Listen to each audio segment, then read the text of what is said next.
Okay तो 12मું chapter start કરી એની અંદર આપણે શરૂઆતમાં વાત કરી હતી જે થોમ્સન એક્સપેરિમેન્ટ કર્યા હતા બરાબર ખૂબ જાજા એક્સપેરિમેન્ટ કર્યા હતા એને શું કર્યું એક વિદ્યુત વિભાર નળી લીધી હતી પછી એની અંદર બે ઇલેક્ટ્રોડ રાખ્યા અને અને વચ્ચેથી બધી જ હવાને શું કરી નાખી કાઢી નાખી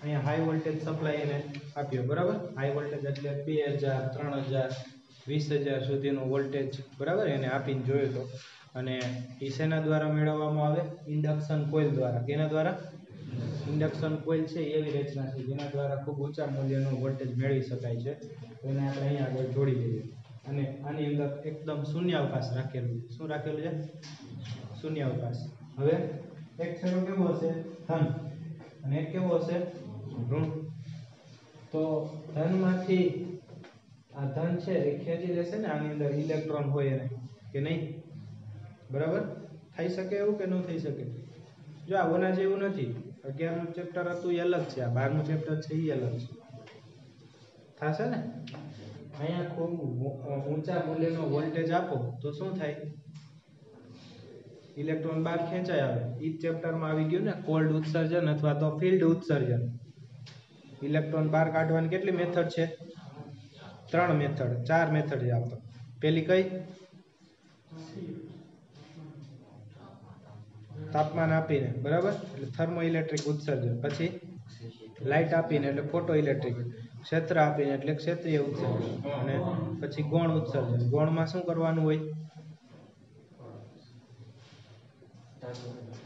તો કે ધાતુ ઇલેક્ટ્રોન હોય ને આપણી પાસે પહેલેથી ગતિમાન ઇલેક્ટ્રોન હોય એ આપણે ધાતુ ઉપર અથડાવીએ એટલે એ એના ભેગા બીજા નહીં શું આવે લેતા આવે બરાબર 5 ઇલેક્ટ્રોન નાખ્યા ફૂલ વેગવાળા બરાબર ધાતુની સપાટી ઉપર નાખો તો શું થશે બીજા 5 ઇલેક્ટ્રોન ને છૂટા કરી દેશે બરાબર એવી રીતે તો એ સેકન્ડરી ઉત્સર્જન તો અહીંયા આગળથી આપણે બહુ મોટું વિદ્યુત ક્ષેત્ર અસ્તિત્વમાં આવશે કારણ કે વોલ્ટેજ ઘણો વધારે છે એટલે આની અંદરથી ઇલેક્ટ્રોન છે એ બહાર ખેંચાઈ આવશે ક્લિયર અને ઇલેક્ટ્રોન બહાર ખેંચાય એટલે અહીંયા આગળ તમને એક કિરણો જેવું આવતું હોય આમ તો ઇલેક્ટ્રોન તમને દેખાય નહીં બરાબર પણ ધાતુની અંદર ઓલું સિન્ટિલેશન મારેલું હોય આ વસ્તુ છે આ વસ્તુ એ બે સેમ જ છે બરાબર આમાંથી શું કામ પ્રકાશ આવે છે એટલે જ આવે છે આની અંદર એક ગેસ ભરેલો છે એ આપણે પછી વાત કરશું બરાબર ગેસ ભરેલો છે અને એ ગેસમાં બે બાજુ આપણે એને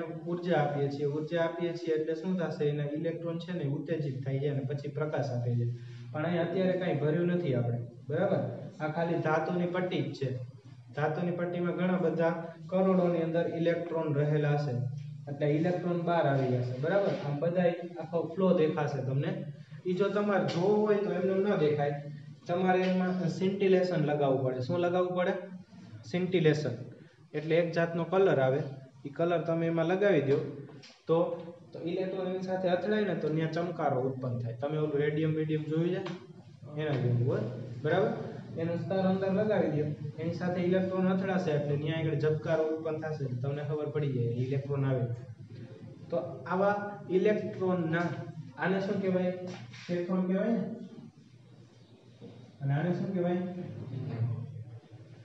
તો કેથોડ માંથી જે કિરણો નીકળાતા એને આપણે શું નામ આપ્યું હતું કેથોડ કિરણો નામ આપ્યું હતું બરાબર જે થોમ્સન આ ત્યારની વાત છે જ્યારે કોઈને ખબર નહોતી ઇલેક્ટ્રોન શું છે બરાબર અને આ ચેપ્ટરમાં આપણે ભણવાનું જ છે કે તમે આખું કેમેસ્ટ્રી જે ભણો છો બરાબર આ પરમાણુ ને આટલી સ્પિન ને અહીંયા આગળ આ કક્ષા ભરાય ને ઓલી કક્ષા ભરાય ને બરાબર આવ્યું ક્યાંથી તો એ તમે આપણે આ ચેપ્ટરની મદદથી ભણવાના છીએ ક્લિયર તો પહેલા જે થોમ્સને આવું આ એક્સપેરિમેન્ટ કર્યો અને પછી મેં તમને ઓલી પીપીટી ની અંદર બતાવ્યું હતું ને કે બે ઓલા ધાતુના વિદ્યુત બે પ્લેટ રાખેલી હતી પછી બે પ્લેટમાં એક નીચે ધન હોય તો ધન તરફ છે એ આ કિરણ કેવું છે ખેંચાઈ જતું જોયું તો બધાએ બરાબર એનો મતલબ શું થયો કે આ કેથોડ કિરણો કેવો વિદ્યુતભાર ધરાવતા હોય ઋણ વિદ્યુતભાર ધરાવતા હોય પછી આના ઉપરથી થોમ્સને લોજિક લગાવ્યું કે આ વસ્તુ છે એ તો પરમાણુની જ બનેલી હશે બરાબર અચ્છા, એ કેમ ખબર પડી? અને આ બધા એક જ સરખા ઇલેક્ટ્રોન પ્રોટોન ન્યુટ્રોનના જ બનેલા છે એવી એને કેમ ખબર પડી? તો એને શું કર્યું? પેલા અહીંયા તાંબાની પ્લેટ લીધી તો એવો જ એને કેથોડ કિરણો મળ્યા, બરાબર. પછી સોનાની લીધી, ચાંદીની લીધી, પિત્તળની લીધી, બરાબર. બધાને એક જ સરખું મળ્યું. એનો મતલબ શું થાય? બધા એક સરખા જ બનેલા હશે એમ જ થાય ને. તો બધા જ ધાતુઓ છે, આ પેલા કઈ ખબર નહોતી આપણને, ત્યારની વાત છે. સમજો છો તમે? આ બધું આપણે ડેવલપ કર્યું છે અત્યારે, આપણે પરમાણુની દોરીએ છીએ. હકીકતે આપણને ખબર નથી આવું હશે. કાલે કોઈ ઉઠીને નવી થિયરી આપે તમારામાંથી, બરાબર, કે આમ ન હોય ને આમ હોય, અને એનાથી બધી ઘટના સમજાવી શકાય, તો તમારું એડવાન્સ મોડલ છે એ આપણે સ્વીકારવું પડે. આ બધા લાઈનમાં જ મોડલ આપ્યા છે, બરાબર. અમુકના સ્વીકાર્ય નથી કારણ કે એ બધી વસ્તુ સમજાવી શકતા નહોતા. તો અહીંયા આગળ તમે ગમે એ વસ્તુ છે, આ કેથોડ પ્લેટને બદલાવશો તો પણ એક જ સરખા પ્રકારના કણોનો આખો કિરણ નીકળે છે. એટલે આપણે એને શું કહેશું કે ભાઈ આપણે એવા તારણ ઉપર આવી જાય કે બધા જ દ્રવ્યો એક કોમન એવા પદાર્થના બનેલા હોવા જોઈએ. અને પછી આપણે આનો વિદ્યુતભાર પણ માપી લીધો ને, વિદ્યુતભાર પણ મેળવી લીધો કે ઋણ વિદ્યુતભાર છે. એટલે આપણને શું ખબર પડી ગઈ કે અહીંયા જે કણો નીકળે છે એ ઋણ વિદ્યુતભારી છે. પણ કોઈ પણ વસ્તુ અડીએ તો આપણને શોક લાગે છે? ડાયરેક્ટ નથી લાગતો. એનો મતલબ કે આ વસ્તુ કેવી છે? તટસ્થ છે. તો ઋણ વિદ્યુતભાર વાળા કણો જો આની અંદર હોય અને આ પદાર્થ તટસ્થ હોય તો આ પદાર્થની અંદર બીજું શું હોવું જોઈએ? ધન વિદ્યુતભાર પણ હોવો જોઈએ, બરાબર. અને એના ઉપરથી થોમ્સને એવું કીધું કે ધાતુ અથવા તો પરમાણુની અંદર ધન વિદ્યુતભાર અને ઋણ વિદ્યુતભાર બંને હાજર હોવા જોઈએ, બરાબર. શરૂઆત અહીંથી થઈ. તમને ખબર પડી ગઈ? ખ્યાલ આવી ગયો એકદમ? આખી સ્ટોરી તમે બેઝિક થી સમજતા જાય. અને એને પછી વિચાર્યું કે ભાઈ ગોઠવણી કેવી રીતે થઈ હશે? કારણ કે ધન વિદ્યુતભાર તો બહાર નીકળ્યો નહીં, બરાબર. કયો બહાર નીકળ્યો? ઋણ વિદ્યુતભાર જ નીકળ્યો. એટલે એને એવું વિચાર્યું કે આ જે એને તરબૂચના મોડેલ સાથે એને સરખાવી દીધું. તરબૂચમાં જે લાલ ભાગ હોય એ જાણે કે ધન વિદ્યુતભાર તરીકે વર્તે છે, અને એની અંદર જે બીજ રહેલા હોય કેના તરીકે વર્તે છે? ઋણ વિદ્યુતભાર તરીકે. પણ આપણે તો પેલું બીજું ચેપ્ટર ભણ્યા છે, આપણને ખબર છે કે એવી રીતે અહીંયા એક ધન વિદ્યુતભાર અને અહીંયા ઋણ વિદ્યુતભાર હોય તો એવી રીતે એ ગોઠવણી ચાલે કે ન ચાલે? ધન અને ઋણ વિદ્યુતભાર તરત જ શું થઈ જાય? આકર્ષી જાય, બે ભેગા થઈ જાય, બે તટસ્થ બની જાય. તો પરમાણુનું પછી અસ્તિત્વ જ ન રહે ને, બરાબર. એટલે કે આ મોડેલ પ્રમાણે તમે વિચારો ને તો પરમાણુની સ્થિરતા તમે સમજાવી શકો નહીં. જો આ બધી વસ્તુ સ્થિર છે ને, આ વસ્તુ છે તો થોડાક વર્ષો સુધી આ વસ્તુ આમનામ જ રહેશે, બરાબર. તો એનો મતલબ કે એના પરમાણુ છે જે સ્થિતિમાં છે એ સ્થિતિમાં જ છે, બરાબર. પણ આ ભાઈના મોડેલ પ્રમાણે શું થાય કે ધન વિદ્યુતભાર અને ઋણ વિદ્યુતભાર તો તરત જ ભેગા થઈ જાય. તો આવું શક્ય છે નથી. તો આ મોડેલ શું નથી સમજાવી શકતું? પરમાણુની સ્થિરતા સમજાવી શકતો નથી. એટલે પછી આને થોમ્સનનું મોડેલ છે એ આપણે સ્વીકાર્યું નહીં. અને થોમ્સન પછી એનો એક સ્ટુડન્ટ હતો રધરફોર્ડ, બરાબર. એણે ઘણા બધા એક્સપેરિમેન્ટ કર્યા આલ્ફા કણના પ્રકીર્ણનમાં. હવે આલ્ફા કણ શું છે એ ખબર છે બધાને? આપણે દાખલો લખાયો ત્યારે બધું કીધું હતું. હિલિયમ ના ન્યુક્લિયસ છે, બરાબર. હિલિયમ શું હોય? 2He4 હોય, બરાબર. અને એનો ન્યુક્લિયસ, એની અંદર શું હોય? એના ન્યુક્લિયસની અંદર 2 પ્રોટોન હોય અને 2 ન્યુટ્રોન હોય. અને આનું દળ કેટલું થાય? m બરાબર 4mp જેટલું થાય કે નહીં? બરાબર. હવે આ રધરફોર્ડને આલ્ફા કણ ક્યાંથી મળી ગયો? આલ્ફા કણ ક્યાંથી નીકળે? તો કે રેડિયો એક્ટિવ પદાર્થમાંથી નીકળે. કેવો પદાર્થ? Radio active. રેડિયો એક્ટિવ પદાર્થ કોને કહેવાય? યુરેનિયમ, થોરિયમ, એ બધા કહેવાય રેડિયો એક્ટિવ. જે તત્વોના પરમાણુ ક્રમાંક ને પરમાણુ દળાંક ખૂબ જ વધારે છે. એટલે કે એ ભારે તત્વો છે, ભારે તત્વો છે એ પછી સ્થાયી રહી શકે નહીં. એટલે શું કરે? પોતાનું વિભાજન કરી અને 2 ભાગમાં વિભાજિત થઈ જાય અને સ્થિરતા પ્રાપ્ત કરે. કારણ કે આખા વર્લ્ડનો નિયમ શું છે? કોઈ પણ વસ્તુ હંમેશા કેના તરફ જવાનો પ્રયત્ન કરે? સંતુલન સ્થિતિ તરફ જવાનો પ્રયત્ન કરે, બરાબર. એટલે એ લોકો સંતુલનમાં આવવા માટે શું કરશે? વિભાજન થશે બે અણુનું અને એમાંથી વચ્ચે વચ્ચે શું નીકળશે? આલ્ફા કણો નીકળશે, બરાબર? એ આલ્ફા કણો લઈ અને રધરફોર્ડે પ્રયોગ કર્યો. હવે એના પ્રયોગ આપણે સિલેબસમાંથી નીકળી ગયો છે. એના તારણો શું હતા એ નીકળી ગયા છે, પણ આપણી હિસ્ટ્રી સમજવા માટે આ જરૂરી છે, બરાબર? એટલે હું તમને શોર્ટની અંદર કહી દઈશ. એને એક ગોલ્ડ લીધું, ગોલ્ડ ફોઇલ, બરાબર?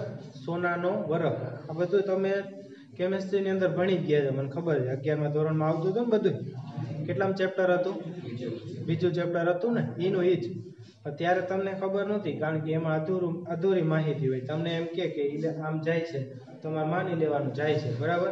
પણ અહીંયા હવે આપણે ઇક્વેશન સાથે વાત કરશું અને મેથેમેટિકલ ટર્મ સાથે વાત કરશું, બરાબર? કારણ કે ત્યારે તમને વિદ્યુત ભાર, વિદ્યુત ક્ષેત્ર, કુલમ્બનો નિયમ, બરાબર, વિદ્યુત સ્થિતિમાન એવી કોઈ ખબર નહોતી, બરાબર?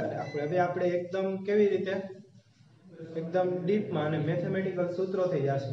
ક્લિયર? તો એને એક સુવર્ણનો વરખ લીધો. વરખ એટલે તમને ખબર છે ને, આપણે ખબર છે દાબેલી લેવા જાય છે તો પેક કરી દે છે વ્હાઇટ કલરનું એલ્યુમિનિયમ ફોઇલમાં, બરાબર? એવી ને એવી પાતળી શું લીધી? સોનાની ફોઇલ લીધી, બરાબર? શું કામ સોનાની જ લીધી? એની પાસે ઘણું બધું વધારે હતું એટલે લીધી.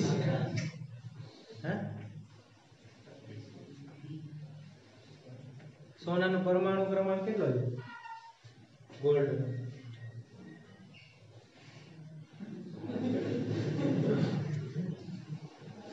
બોલો બોક્સ બેટા. સોનાનો યાદ નથી? પારાનો કેને યાદ છે? કેમિસ્ટ્રી વાળો કોણ છે હોશિયાર? આદિત્ય ક્યાં ગયો?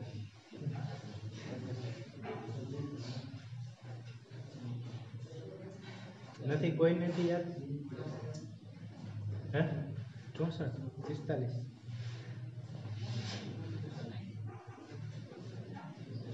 79 છે ને? સોના 79 છે. તો 79 એટલે કેવું કહેવાય? ઘણું ભારે કહેવાય ને. ભારે હતું એનું ન્યુક્લિયર, ટૂંકમાં એનો પરમાણુ ક્રમાંક છે એ ખૂબ વધારે છે, બરાબર? અને પરમાણુ દળાંક પણ કેવો હશે? ઊંચો હશે. એટલે આ પસંદ કર્યું, બરાબર? પછી એને શું કર્યું? અહીંયાથી આલ્ફા કણ આવવા દીધા. હવે અત્યારની ગણતરી પ્રમાણે આપણને ખબર છે કે પરમાણુમાં શું હોય? વચ્ચે ન્યુક્લિયસ હોય ને આમાં, અને એની આસપાસ કક્ષામાં શું કરતા હોય? ઇલેક્ટ્રોન પરિભ્રમણ કરતા હોય. બધા જ પ્રોટોન અને ન્યુટ્રોન કેમાં હોય? આમાં હોય ને. 79 પ્રોટોન અને 79 કરતા વધારે શું હશે? ન્યુટ્રોન હશે, બરાબર? તો આ બંનેનો સરવાળો છે 160 170 કરતા ક્યાંય આગળ નીકળી જાય, બરાબર? એ બધા જ ક્યાં ભેગા થયા છે? આટલામાં. ક્લિયર? એ આપણને પહેલા ખબર નહોતી કે આવું હોય, અને આ એક્સપેરિમેન્ટ થી ખબર પડી. અહીંયા શું રાખ્યું છે આપણે? એલ્યુમિનિયમની ફોઇલ રાખેલી છે, બરાબર? અને હવે આપણે આમાં નાખીએ છીએ આલ્ફા કણો. શું નાખીએ છીએ? કેમાંથી નીકળ્યા હશે? રેડિયોએક્ટિવ પદાર્થમાંથી. એને આપણે આના ઉપર આપાત કરીએ છીએ. હકીકતે શું થવું જોઈએ? વિચારો તો કે જો આ ઝેડ છે, આ બધા અહીંયા આગળ પરમાણુ ગોઠવાયેલા હશે ને. શું હશે? પરમાણુ ગોઠવાયેલા હશે ને આ ફોઇલની અંદર આવી રીતે. અને ફોઇલ છે એ આપણે ખૂબ જ પાતળી લીધી હતી. કેવી લીધી હતી?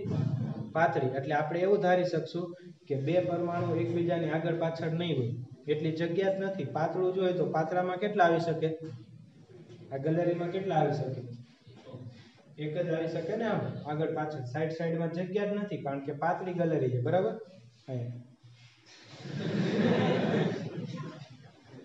અહીંયા એવું છે, એલ્યુમિનિયમ ફોઇલ કેવી છે? પાતળી છે. આગળ પાછળ ગોઠવાઈ શકશે નહીં.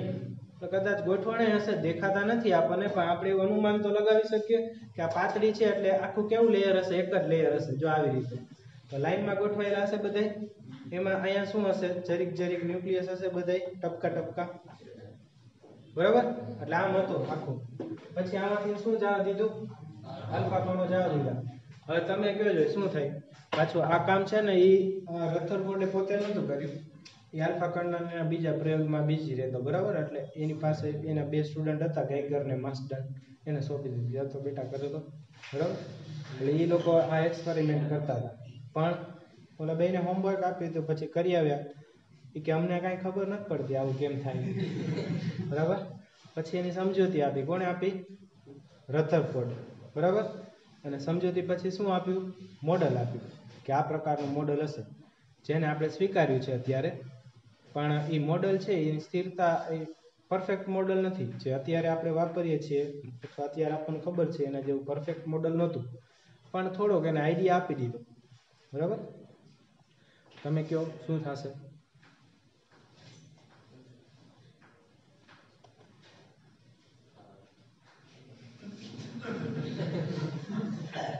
મોટા ભાગના આલ્ફા કણો શું થઈ જવા જોઈએ? પહેલા તો બધા આમ પસાર તો થઈ જ જશે. શું કામ? અચ્છા, હું તમને એમ કહું, એના પરિણામ શું મળ્યા એ હું તમને કહું. તમારે એની સમજૂતી શું આપી તમારે નક્કી કરવાનું. બરાબર. મોટા ભાગના આલ્ફા કણો છે એમાંથી એમના પસાર થઈ ગયા. આલ્ફા કણ દેખાય નહીં, પણ અહીંયા સિન્ટિલેશન સ્ક્રીન મારેલો હતો એટલે એના ઉપર ઝબકારા થાય. ઝબકારાની સંખ્યા ગણી અને આપણે કહી શકીએ કે આટલા આલ્ફા કણો નીકળી ગયા. બરાબર. 0.08% એવું કંઈક આપેલું છે. 0.08% જે આલ્ફા કણો હતા એનું કંઈક પ્રકીર્ણન થયું. બરાબર. કેટલું છે? ના, એની આગળ છે. 0.014 છે. 0.14% શું થયું? હા, 0.14%. બરાબર. એનું શું થયું? બધા સીધી રેખામાં જ ગતિ કરતા હતા, પણ આ 0.14% એવા હતા કે જેનું એક અંશ જેટલું શું થયું? પ્રકીર્ણન થયું. શું થયું? પ્રકીર્ણન થયું. એક અંશ જેટલા અહીંથી નાખીએ તો ક્યાં નીકળવો જોઈએ? અહીંયા જ નીકળવો જોઈએ, પણ ક્યાં નીકળો? અહીંયા. બરાબર. એટલે આ જે ખૂણો થયો કેટલો થયો? એક અંશ જેટલો. અને 8000 લગભગ 8000 આલ્ફા કણો તમે દાખલ કરો ત્યારે લગભગ એકનું પ્રકીર્ણન છે એ 90 ડિગ્રી અથવા તો એના કરતાં વધારે થતું હતું. 90 ડિગ્રી એટલે કેમ થાય? આમ જતો હોય અને આમ થઈ જાય. બરાબર. એને 90 ડિગ્રી કહેવાય ને. તો એવો તો કેટલો હતો? 8000 એક જ હોય. બરાબર. લાખોમાં એક હોય. તો આના આધારે તમે શું કન્ક્લુઝન આપી શકશો? બસ આવું લઈને ગયા રધરફોર્ડ પાસે. બે છોકરાઓ હતા. બરાબર. ગાયગર માસ્ટર કોલેજમાં ભણતો હતો. ડિગ્રી નથી હજી લખ્યું છે આમાં, જોઈ લેજો.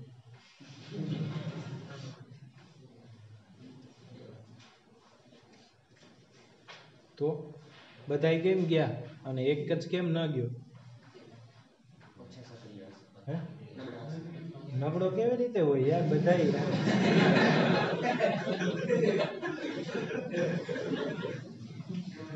એવું નથી. બધાય આમાં ઉર્જા આપી દે. 5.5 મેગા ઇલેક્ટ્રોન વોલ્ટ બધાની એટલી હતી. 5.5 MeV. બરાબર.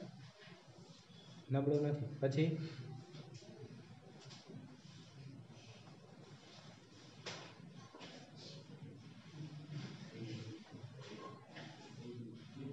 બંધ થઈ ગયું કે ચાલુ? 18 મિનિટ જ બતાવે. 18 મિનિટ જ થઈ જાય છે. હે?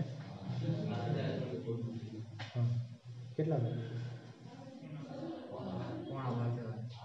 પહેલા દિવસે જાજો ડોઝ ન દેવાય ને એટલે પૂછું. તો શું થયું?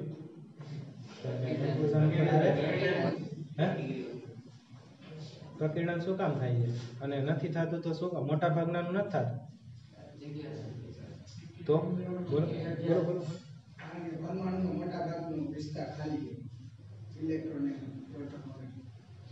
હા, તો જો એટલે આપણે એવું કન્ક્લુઝન આપી શકીએ. આગળથી વાતચીત તમે ખૂબ સરસ જવાબ આપો. 11 યાદ હતું ને? સરસ.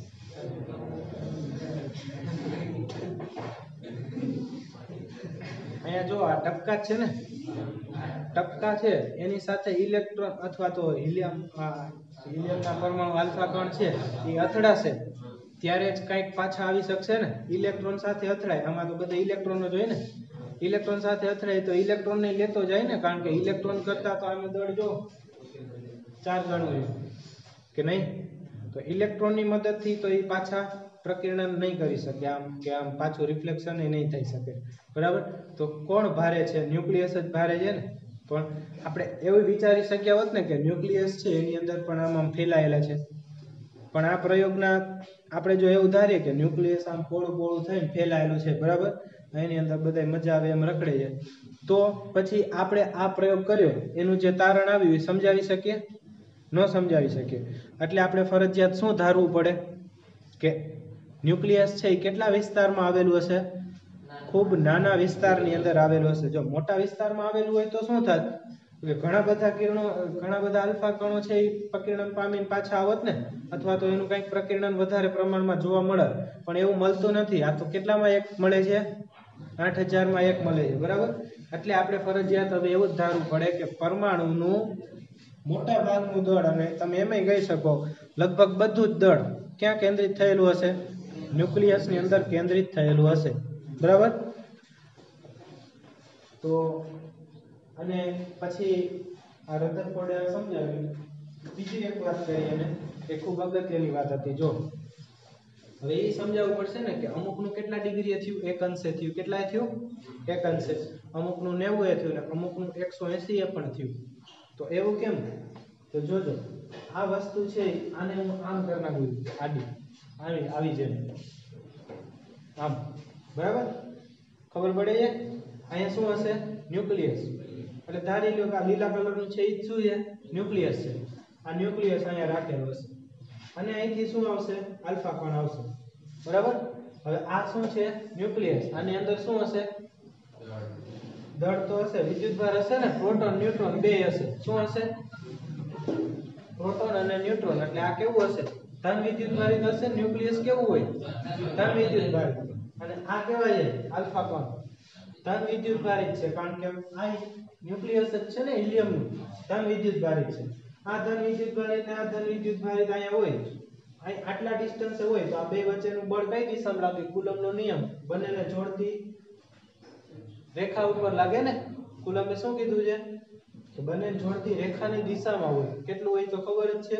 દળના ગુણાકારમાં સમપ્રમાણમાં, અંતરના વર્ગના s પ્રમાણમાં. તો જોજો, આ આલ્ફા કણ છે અને આ શું છે? z બરાબર 79 નું ન્યુક્લિયસ છે. હવે આ કણ અહીંયા હશે ત્યારે એના ઉપર કઈ દિશામાં બળ લાગશે? જો આ ધન છે, આ ધન છે, તો આમ લાગે કે નહીં? હવે નજીક આવી, હવે કેમ લાગશે? આમ. હવે આમ લાગે બળ, એટલે આ ક્યાં જાય? ઉપર જાય કે ક્યાંક જશે ને ઉપર. આમ તો જાય જ છે, પણ હવે જો એની ડાયરેક્શન થોડી ઉપર તરફ સ્લાઇટલી જાય છે ને, તો કેમ જશે? આમ. તો હવે તમને ખબર પડી ગઈ. અચ્છા, એવું વિચારી શકો તમે કે આપણે ખબર છે ઘણીવાર અનવોન્ટેડ પર્સન બેઠો હોય તો આપણે પછી આમ હાલ્યા આવતા હોય તો આપણે રસ્તો બદલાવી નાખી છીએ ને, બરાબર.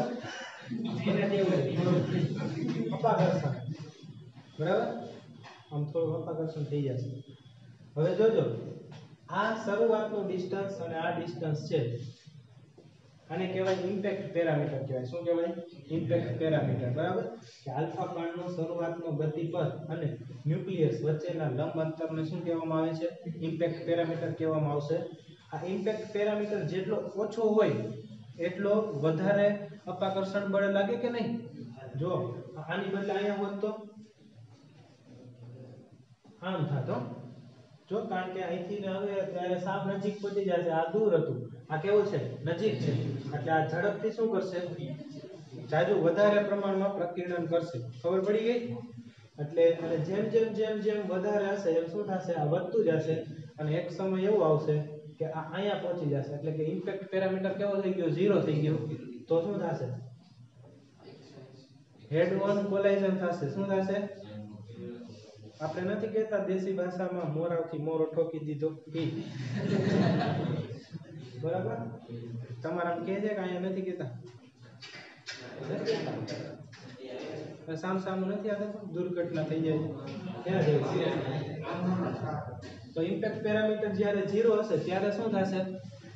હેડ ઓન કોલાઇઝન કહેવાય. એને શું કહેવાય? હેડ ઓન કોલાઇઝન.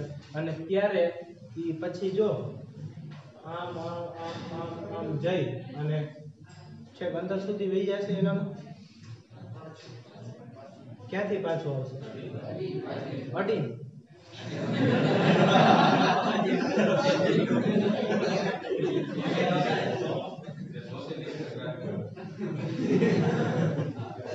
જો આલ્ફા કણ પાસે આપણે એને ગતિ ઉર્જા આપેલી છે કેટલી? 5.5 મેગા ઇલેક્ટ્રોન વોલ્ટ જેટલી એની પાસે ગતિ ઉર્જા છે, દોડે છે, બરાબર. પણ સામે જેમ જેમ નજીક જાય એમ વધારે પ્રમાણમાં કુલંબીય બળ આમ લાગતું જાય છે કે નહીં? બરાબર. તો એની સ્પીડ પછી કેવી થતી જશે? ઘટતી જશે ને. પછી એક સમય એવો આવશે કે હાવ એની સ્પીડ ઘટી જશે, પછી શું થઈ જશે? વેગ 0, અને પછી પાછો કુલંબ બળની અસર હેઠળ આ દિશામાં ગતિ ચાલુ કરશે, એટલે અડીને નહીં જાય, બરાબર, ટચ નહીં કરે, બરાબર. ક્યાંક જ્યાં એની ગતિ ઉર્જા પૂરી થઈ જાય, આપણે 5.5 જેટલી આપેલી છે, આપણે દડો નથી આમ થા કરતા, તો કેટલી જેટલી વધારે ગતિ ઉર્જા આપો એટલો વધારે ઊંચો જાય, બરાબર. પછી હાવ તો ઉપર તો નથી જ વહી જતો ને, અને પછી પાછો આવી જાય. તો અહીંયા એમ જેટલી ગતિ ઉર્જા આપેલી હશે એટલો વધુ નજીક જશે, પણ પછી ક્યાં આવી જશે? પાછો, બરાબર. તો એ રીતે પાછો આવશે, અને કયા રસ્તે આવશે? એના એ જ રસ્તે આવશે. એનું કારણ છે કે આ અને આ બે વચ્ચે લાગતું બળ કઈ દિશામાં હોય? તો કે કેન્દ્રને જોડતી રેખામાં હોય, અને આ જ દિશામાં એ પાછો આવશે. તો આને કહેવાય હેડ ઓન કોલાઇઝન, અને 180 ડિગ્રી એ ક્યાં પાછો રિટર્ન થશે, બરાબર. અને આવા પરમાણુની સંખ્યા છે બહુ જ ઓછા પ્રમાણમાં મળી હતી, એટલે એના ઉપરથી એને કીધું કે આવી રીતના વસ્તુ બધી થતી હશે. હકીકતે કોઈએ જોયું નથી, બરાબર. આપણે હજી નહીં જોયું. આપણી પાસે ઇલેક્ટ્રોન માઇક્રોસ્કોપ છે, બરાબર, એમાં પણ આ વસ્તુ આપણે દેખાતી નથી, એટલે સૂક્ષ્મ વસ્તુ છે. ક્લિયર થઈ ગયું? આ કેનો પ્રયોગ હતો?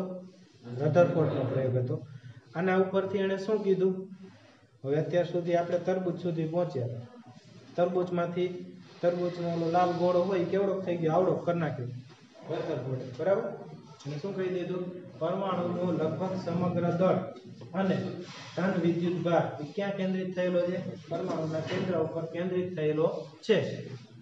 અને ઇલેક્ટ્રોન એની આસપાસ કક્ષામાં શું કરતા હશે?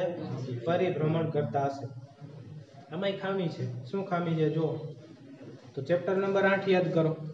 વિદ્યુત ભારને તમે જ્યારે પ્રવેગિત ગતિ કરાવો, એટલે કે વિદ્યુત ભારને દોલનો કરાવો, તો શું ઉત્પન્ન થાય? વિદ્યુત ચુંબકીય તરંગો ઉત્પન્ન થાય. આપણે કીધું હતું ને, વિદ્યુત ચુંબકીય તરંગો ઉત્પન્ન કરવા એવી એક થિયરી છે. એમાં આપણે શું કરીએ છીએ? વિદ્યુત ભારને કેવી ગતિ કરાવીએ છીએ? દોલન કરાવીએ છીએ. એટલે કે વિદ્યુત ભારની પ્રવેગિત ગતિ હોય તો શું ઉત્પન્ન થાય? વિદ્યુત ચુંબકીય તરંગ ઉત્પન્ન થાય. તો ખબર જ છે તમને. હવે બીજી વસ્તુ અહીંયા જો, ઇલેક્ટ્રોન આમાં ગતિ કરતો હોય તો એના વેગની દિશા સતત કેવી થાય? બદલાય ને. અહીંયા હોય ત્યારે વેગ આમ હોય, અહીંયા હોય ત્યારે વેગ આમ હોય, અહીંયા હોય ત્યારે વેગ આમ હોય. વેગની દિશા બદલાય એટલે કે વેગ બદલાણો ને. વેગ બદલાય તો એકમ સમયમાં વેગ બદલાય છે એનું માપ તમે કાઢી શકો, અને એને કહેવાય પ્રવેગ. વેગમાં બે રીતે ફેરફાર થઈ શકે, એક તો મૂલ્ય બદલાવાથી, દિશા બદલાવાથી. તો અહીંયા શું બદલાય છે? મૂલ્ય તો બદલાતું નથી, પણ દિશા બદલાય છે. એટલે કે આ ઇલેક્ટ્રોન પ્રવેગી ગતિ કરે છે એમ કહેવાય કે નહીં? અને એનો પ્રવેગ કઈ દિશામાં હશે? કેન્દ્ર તરફ. આપણે નથી કહેતા કેન્દ્રગામી પ્રવેગ v²/r. આ ઇલેક્ટ્રોન કેવી ગતિ કરે છે? પ્રવેગી ગતિ. અને કાયદેસર રીતે પ્રવેગી ગતિ કરતો વિદ્યુતભાર શું ઉત્પન્ન કરે? વિદ્યુત ચુંબકીય તરંગ ઉત્પન્ન કરે, અને કરે છે, બરાબર. તો આ ઇલેક્ટ્રોન છે ગતિ કરતો બીજું શું કરશે? વિદ્યુત ચુંબકીય વિકિરણ ઉત્પન્ન કરતો હશે ને. અને વિદ્યુત ચુંબકીય વિકિરણ ઉત્પન્ન કરે તો એ બહારથી આવે, ગમે ત્યાંથી, કે એની એનર્જીમાંથી આવે? એની જ ઉર્જામાંથી આવે ને. તો વિદ્યુત ચુંબકીય વિકિરણ છે એ તો પછી વહી જશે, એટલે એની ઉર્જા કેવી થતી જશે? ઓછી થતી જશે ને. દર વખતે એની ઉર્જા ઓછી થતી જાય. ઉર્જા ઓછી થાય એટલે એનો ગતિપથ છે એ પાછો બદલાઈ જાય ને. ઉર્જા ઓછી થાય એટલે શું થાય? ઓછી ઉર્જા હોય તો નીચલા કક્ષામાં આવી જાય, બરાબર. એટલે એની ગતિ હકીકતે આવી થાય.